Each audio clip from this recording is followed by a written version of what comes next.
Assalamualaikum warahmatullahi wabarakatuh.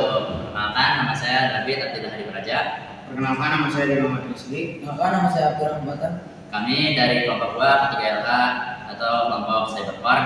Pada kesempatan kali ini kami akan menjelaskan apa saja tata tertib yang harus kita terapkan di lab komputer. Ayo langsung kita praktek.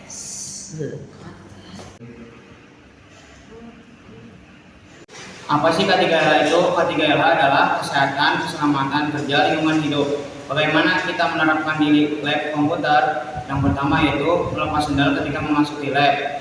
Kedua, sejajarkan monitor, mouse, dan keyboard. Oke, langsung saja.